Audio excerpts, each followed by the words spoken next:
Hey YouTube! So Mad Men is donezo. Mad Men is over. The era has ended.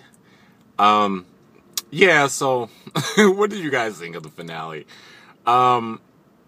Yeah, I mean I can't say I mean I guess I can say, but it feels weird to say that I was disappointed with it because it's almost like what did I really expect?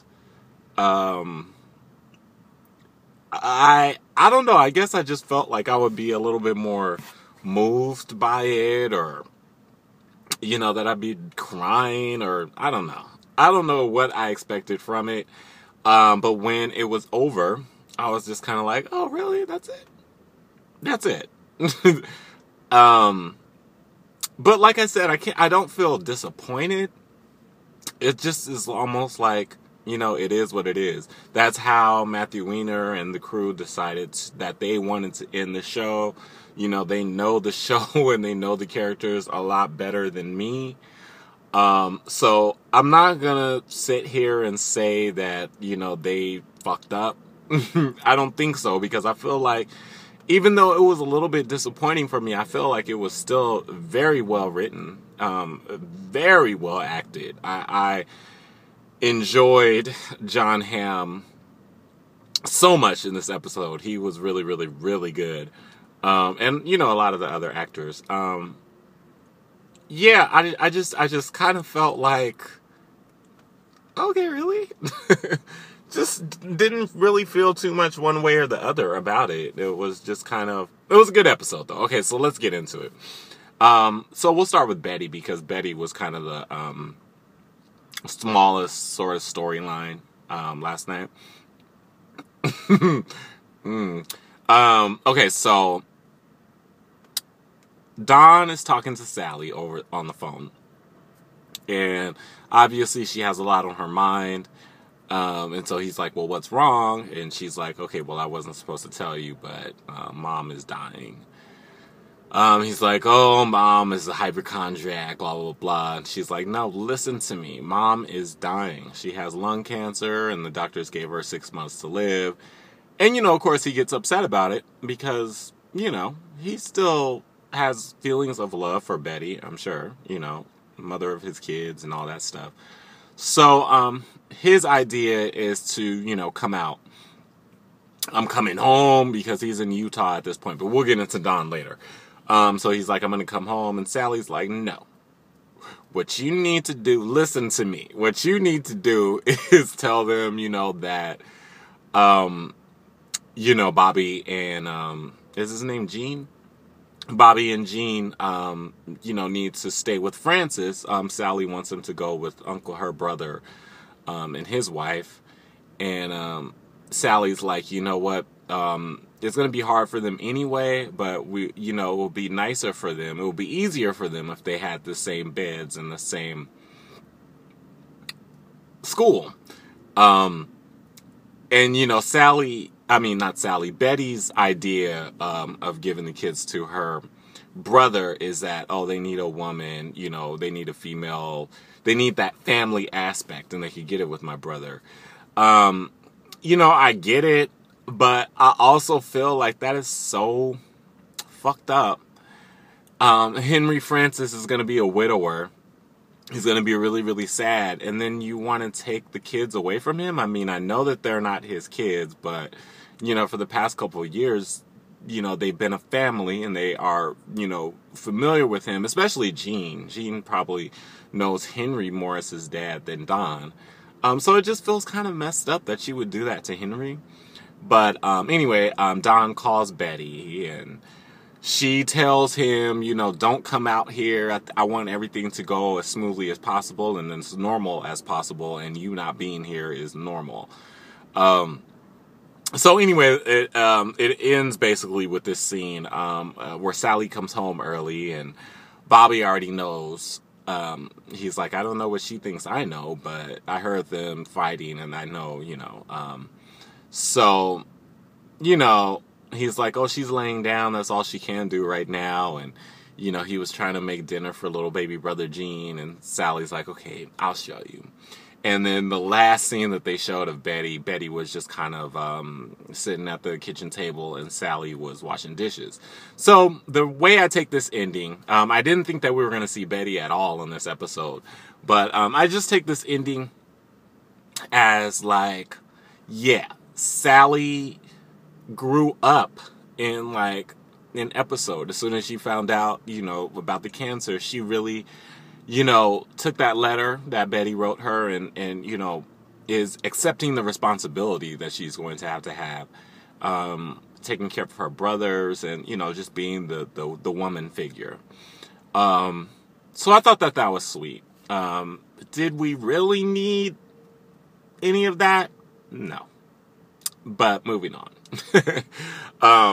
So Joan and Peggy. Now Joan, I was just so in love with Joan this episode because she was so smiley and giggly and, just happy. I really enjoyed seeing her in that light.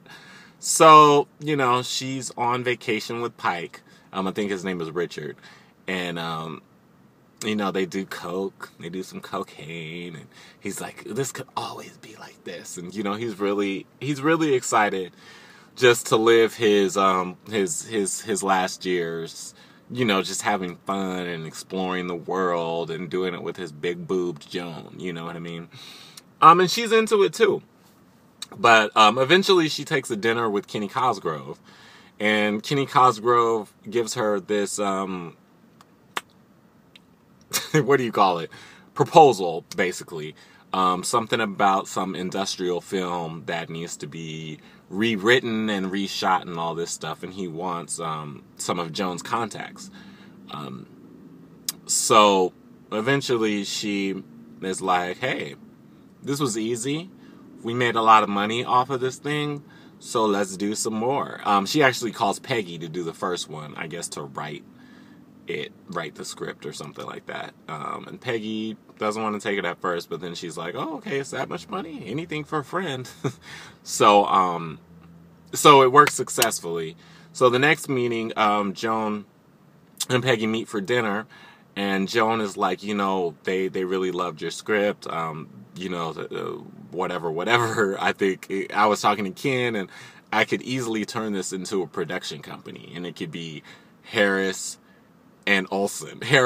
Olsen production companies. And Peggy's like, oh my God, I'm so flattered. And Peggy still doesn't know if she wants to leave McCann Erickson. She feels like if she stays at McCann Erickson, based on what Pete Campbell told her, that, she won't really make any headway until like 1980, which is like 11 years from the time that that this episode came on. So she has that, but then on the other side, she has this sort of immediate partnership with Joan, with her name, on the door and everything. So she's kind of conflicted. Joan is like, okay, well, I need to know by the end of this week or else I'm going to start looking for other people. And Peggy's like, oh, looking for other partners? And she's like, well, no, just writers. She's like, the partnership is just for you. So, she feels flattered, but then she goes to talk to Stan. And Stan basically says, you're capable, you could do it, but I don't really think that that's where your heart is. I don't think, you don't really know much about production, and, you just want, your name on the door or whatever. And then she said some fucked up things about him, about how he's a failure and all this stuff. Because he, seems to, he's happy with, the work that he's done and, whatever. And then he tells her, there's more to life than work. So, she eventually does not take the partnership deal. And, well, okay, let's talk about Joan and then I'll get back to Peggy. Because their stories were kind of conjoined. So Joan is excited. She's starting her own business, and, she loves work. And of course she loves the idea that she's the main person behind the account, that she is the main go-to person, that she doesn't have to answer to anybody, right? So, she thinks that she could do the business and be with Pike at the same time. But Pike isn't here for it. Pike is just kind of like, well, don't you want to be with me? And, starting a business is going to take up all your time, all your energy, and all your attention. And she's like, no, it's not. But everybody knows that, yes, it is. It's going to take all her attention, especially being a woman doing it. It's going to be that much harder for her. So, yeah. Basically, he walks out. It's over between them, and I think that Joan is okay with that. She watched him walk out the door, and then she just kind of went back to business. I understand Pike's side. He really wanted to enjoy the rest of his life with her and have a lot of fun with her. But Joan, she's worked all her life, it seems like. And she's used to it. And like she said, she just can't turn it off like that. It's been such a big part of her life. And to finally get the recognition that she has worked so hard for all these years, I could understand her not wanting to give it up as well. I like Pike and everything, but I don't like the situation that he was trying to get her in, which is basically he has the power over her. If she doesn't have anything, well, I don't know. Like I said before in previous recaps, I didn't really I like him, but then I don't like him. I don't like what could possibly become of him because it feels like he's sort of wanting to control her in a way. And we know you can't put Joan in a corner. I don't know. I've never saw Dirty Dancing, so I don't even know if that line really applies. But yeah, so that's it with Joan. So she's going to be have her own production company. It's Holloway Harris Production Company, and Holloway was her maiden name, right? Anyway, we also find out that her first husband is still alive. Which answers a question that I had last season on one of my recaps. And Roger Sterling, says that he's going to leave, a lot of his money to Kevin, his son. And, they have a little talk about that and have a little laugh about that. Now, Roger is with Megan's mom, and there wasn't really too much going on there. Megan's mom is just fucking nuts, and it seems like he's here for it. So, yeah, nothing else really happened with Sterling, right? So that's that. So let's get to Don. Oh, Peggy. Okay, so Peggy. So later on, she talks to Stan. Okay, let me say this first. We'll get to Don. It's so conjoined, it's hard to figure it out. But okay, so Don is somewhere, and he calls Peggy, and he sounds like he might be ready to commit suicide. And so she's trying to talk him off the ledge. She feels very bad with him. She tells him though that you can come home. McCann still wants you, and this has happened before. So yeah, just come home. Just come home. So note that. So she gets off the phone with Don, and then she immediately calls Stan. And Stan's like, he'll be fine. He's a survivor, and, don't worry about him. Let him go. He's going to be fine. And then she apologizes to him. She was like, I said a lot of shitty things to you, and I'm sorry, whatever. Then he goes into this whole thing about how, he, when they're face to face, he wants to choke her. But then when he leaves, he misses her, and when he calls her, he feels better, and it's because he loves her and wants to be with her. She's like, what? I want to be with you. I'm in love with you. What? That was cracking me up. What? And so she's like, oh wow, I don't know what to say. She's like, you know what? You've always been really supportive, and you always say the right things. You always know exactly what to say to make me feel better about everything. And yes, I love you too. I love you. So he runs into the office, and I don't think that they kissed. Did they kiss? But yeah, so that's Peggy's ending. She's with old big butt Stan. We love his big butt though. Let's not front. I love it. So yeah, that's cute. That was one thing that I was just kind of like, oh, okay. I mean, I didn't feel too strongly one way or the other about it. I mean, they make sense as a couple. She's always sort of like the sort of alternative guys, and I've always felt that she was kind of, whenever he would bring up a bitch that he had, a bitch, whenever he would have a girlfriend, she seemed to always get a little bit jealous.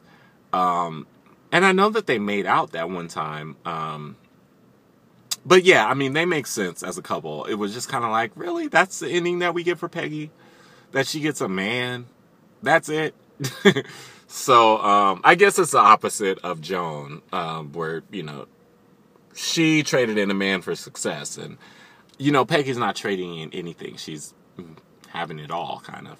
So, okay, it's 15 minutes now. So let's talk about Don. Don starts out the story in Utah, and I don't know, he's fucking around with some mechanics. I didn't really get any of that part. He's dealing with some hooker that, was going to steal his money at first, and anyway, he ends up in LA, and he goes to see Stephanie, and how can I explain this without getting too convoluted? Stephanie, he assumed the identity of his army partner or whatever, and he ended up having a platonic relationship with his army partner's wife. And I believe that Stephanie was that woman's niece or something like that. I don't think it was his daughter, but I think it was a niece or something. You guys can let me know if I'm wrong. But, she's popped up here and there in different episodes. So he comes to her place and he's fucked up. He looks a mess. And, he's there to give her the ring. I guess, whatever. Anyway. The point is that Stephanie ends up taking Don to this commune, which I was really interested in because I don't know if you guys watch any of the hippie documentaries. There was a really, really good one, but I can't think of the name. But anyway, they always talked about how the hippies sort of migrated from the cities to these communes. So it's kind of interesting to see what that was like. And basically, it looked like a big therapy session. That's what most of the scenes were in these therapy sessions. For instance, there was one therapy session where Stephanie was talking about how, she feels like everybody is judging her, and, she's made mistakes in life, and, she doesn't want people judging her. Then this other lady was like, oh, well, my mom abandoned me because Stephanie, her baby daddy took the baby or whatever. And she mentioned something about her not wanting to be a mother or something like that. So the lady was just kind of like, oh, well, I know how it feels. And if you don't go back to your child, he's going to spend his whole life staring at the door, waiting for you to come in. Then she runs out. Don goes to talk to her. Don't listen to these people, blah, blah, blah, blah, blah. And then he says something like, you know what? Just keep moving forward. It gets easier. And she's like, no, it doesn't. And he's kind of like, because has his life gotten easier? No. He's just complicated things more and more and more. So that's when he calls Peggy. He's just beside himself with regret and despair and depression and all this stuff, because at this point Stephanie has left him, so he's there all by himself and he can't get a ride out of there until for about a week anyway. So he's kind of desperate, so he calls Peggy and he's just like, I've messed everything up, and he goes in like, I've scandalized my child. I've broken all my vows. I've assumed the name of somebody else, and I've done nothing with his name. She's like, that's not true. And anyway, so he gets off the phone with her. He's like, oh, I just wanted to hear your voice, which was kind of interesting because it's Peggy.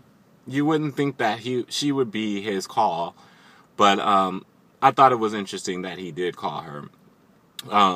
Because, you know, their relationship has been so volatile and so up and down this whole series. So that was a nice moment. So he gets off the phone with her, and then he's just kind of comatose. He's just kind of stuck. And this lady comes and is like, okay, come to the therapy session with me. So they go. And then this guy gets up and he starts talking about how, you know, his whole life he's been sort of uninteresting, and people just, you know, see right through him and don't notice him. And, you know, Mr. Cellophane, Chicago. So he goes on to talk about how, you know, people just don't seem to care about him, how he's sort of insignificant or whatever. And I don't think that's what started Don to get interesting, but Don sort of got interested in his speech. And then the guy talks about how, you know, he notices that people around him are trying to love him, but he doesn't know, like, what love is to give it back. And, you know, he starts really, really crying. And Don gets up and goes and hugs the man, gives him this big hug, and they both start crying. And I have to admit that I got a little bit emotional on that part. You know, because it's, you know, relative to the character Don Draper in the show. But also because I could kind of understand where you know, I could kind of understand what his speech was. So I kind of related.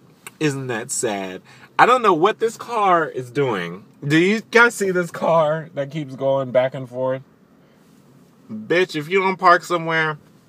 Okay, so that leads us to the end. Don, you know, has this emotional breakdown, and the next thing we see is he's what do you call that?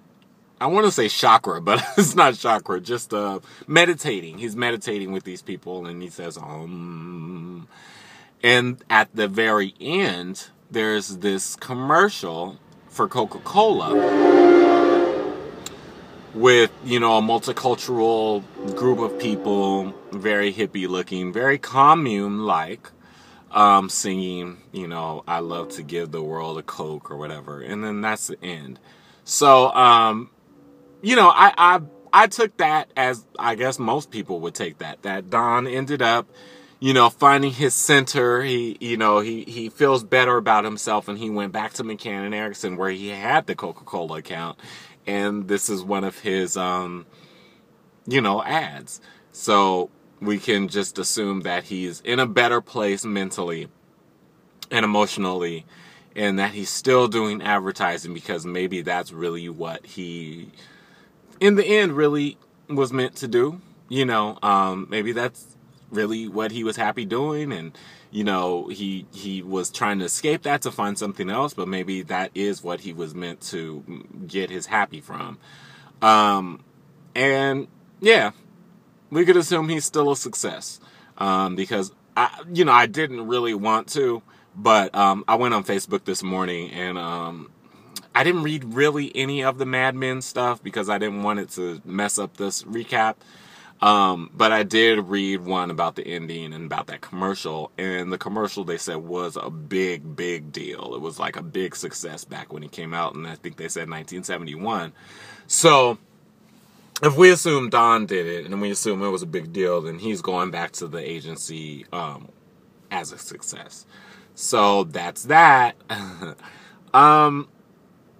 Yeah, Peggy and Joan and Betty, and then they showed a little bit of Pete and Trudy boarding their, you know, private jet, going to his new job and everything. So ultimately, I guess everybody ended up in a happy space, and yeah, like I said, it was really good writing. It was a good episode, very good direction, very good acting.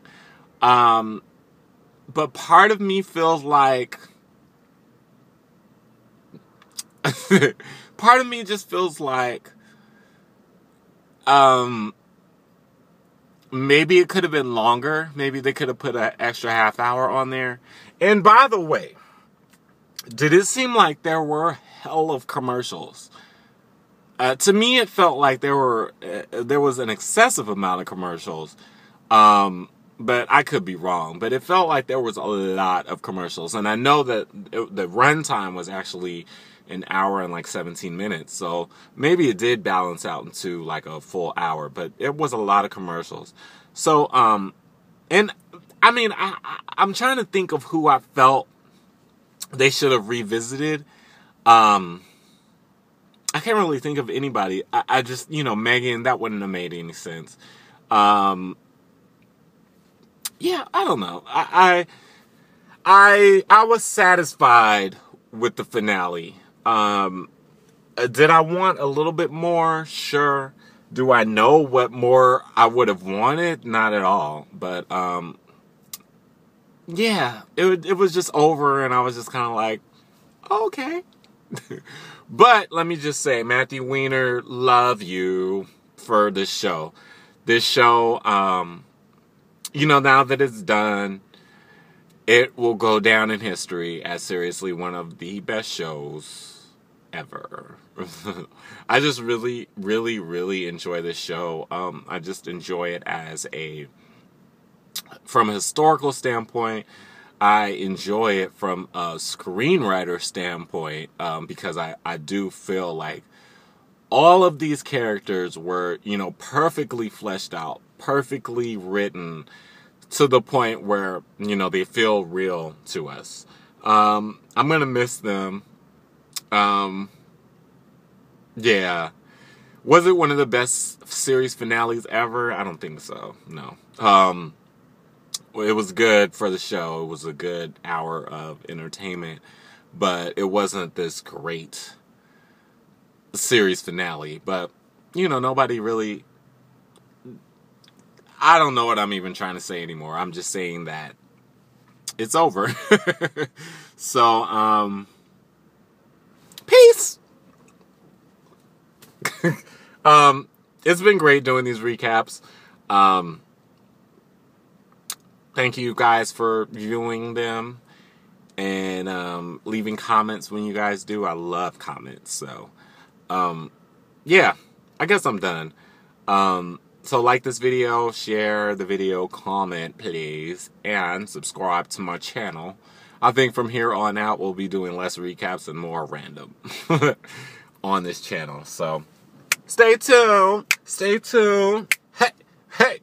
Okay, bye, Mad Men fans. I love you so much.